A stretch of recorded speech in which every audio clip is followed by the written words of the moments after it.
Assalamualaikum warahmatullahi wabarakatuh.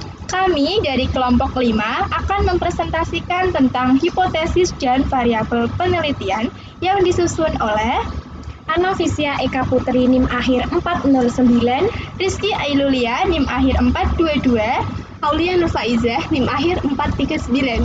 Silakan teman-teman untuk memahami dan selamat menonton. Adapun rumusan masalah yang akan kami bahas mengenai materi hipotesis dan variabel penelitian yaitu pengertian hipotesis dan pengertian variabel, Macam-macam hipotesis dan macam-macam variabel. Contoh hipotesis dan contoh variabel. Nah, silahkan teman-teman bisa menyimak dan memahami video yang telah kami buat ini. Yang pertama yaitu pengertian dari hipotesis. Apa sih yang dimaksud dengan hipotesis itu? Hipotesis berasal dari kata hipo yang memiliki arti di bawah, sedangkan tesis memiliki arti kebenaran. Secara keseluruhan, hipotesis berarti jawaban sementara terhadap masalah yang diteliti secara teoritis dan dianggap paling mungkin bahkan paling tinggi tingkat kebenarannya.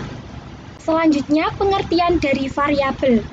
Variabel yaitu suatu kegiatan dalam rangka menguji hipotesis, diantaranya yakni menguji kecocokan antara teori dengan fakta empiris yang berada di lingkungan nyata.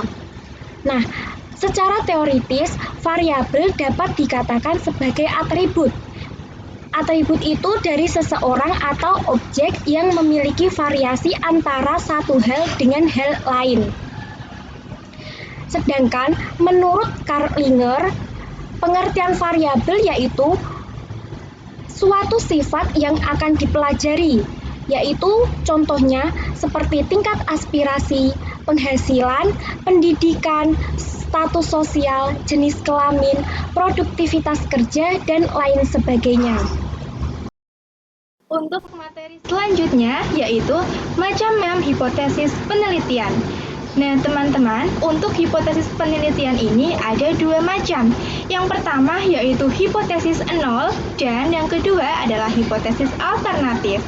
Yang pertama adalah hipotesis nol, biasanya disingkat dengan H0. Nah, hipotesis ini adalah hipotesis yang dapat diuji dengan statistik. Hipotesis nol dapat menyatakan ketidakadanya hubungan antara dua variabel, yaitu variabel X dan dua variabel lain yaitu variabel Y. Jadi, variabel X itu adalah variabel bebas dan variabel Y adalah variabel terikat. Yang kedua adalah hipotesis alternatif. Hipotesis alternatif ini menyatakan bahwa adanya hubungan atau perbedaan antara variabel Y dan variabel X atau variabel bebas dan variabel terikat dengan biasanya hipotesis ini dapat dilambangkan dengan HI atau HA. Untuk selanjutnya yaitu macam-macam hipotesis penelitian alternatif. Hipotesis penelitian alternatif atau biasanya disingkat dalam tingkatan eksplanasi dibagi menjadi tiga macam. Yang pertama adalah hipotesa deskriptif. Hipotesa deskriptif ini merupakan sebuah dugaan atau jawaban sementara terhadap sebuah rumusan masalah yang berhubungan dengan variabel tunggal. Jadi, hipotesa deskriptif ini hanya menghubungkan dengan variabel satu atau satu variabel saja. Yang kedua adalah hipotesa komparatif. Pada pendapat tersebut, banyak sekali sebuah rumusan masalah atau merupakan jawaban sementara terhadap rumusan masalah yang mempertanyakan perbandingan atau komparasi antara dua variabel, yaitu variabel terikat dan variabel bebas. Dan yang ketiga adalah hipotesa asosiatif. Hipotesa asosiatif ini merupakan sebuah dugaan atau jawaban sementara terkait pertanyaan tentang rumusan masalah yang mempunyai hubungan antara dua variabel atau lebih.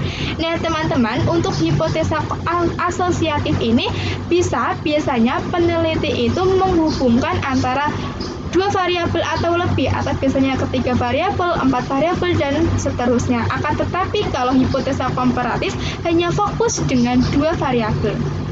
Selanjutnya yaitu macam-macam variabel penelitian. Variabel penelitian dibagi menjadi 5. Yang pertama adalah variabel bebas atau independen, biasanya disingkat dengan variabel X. Variabel ini dapat menentukan hubungan antara fenomena yang diobservasinya atau diamati. Yang kedua adalah variabel terikat atau dependent, yang biasanya disingkat dengan variabel variabel Y. Nah, pada variabel terikat ini merupakan sebuah pengaruh variabel bebas dengan melihat faktor-faktor yang diobservasinya.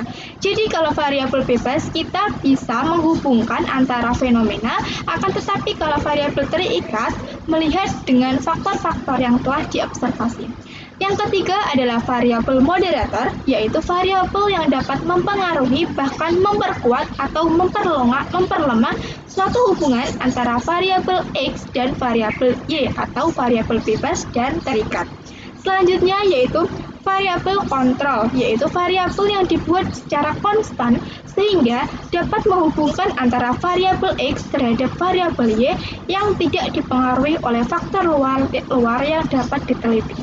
Selanjutnya yaitu variabel intervening, yaitu variabel yang mempengaruhi hubungan antara variabel X atau independen atau variabel bebas dan dengan variabel Y atau variabel dependen atau variabel terikat, tetapi tidak dapat diamati dan diukur. Jadi mempengaruhi hubungan antara variabel X dan variabel Y akan tetapi tidak dapat diamati atau dapat diukur.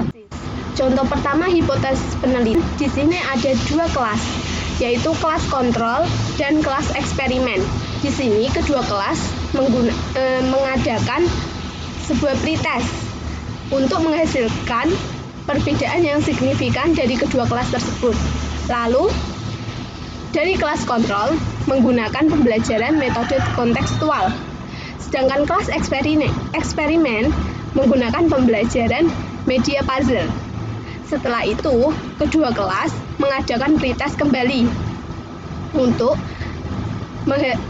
mengetahui pengaruh penggunaan media puzzle terhadap hasil belajar IPA peserta didik dan perbedaan hasil belajar IPA antara peserta didik yang menggunakan dan tanpa media puzzle.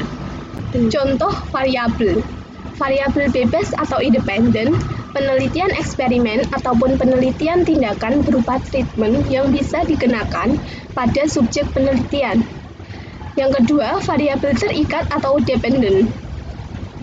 Contoh dari variabel terikat yaitu pada judul penelitian pengaruh konsep diri terhadap kemandirian belajar peserta didik sekolah dasar.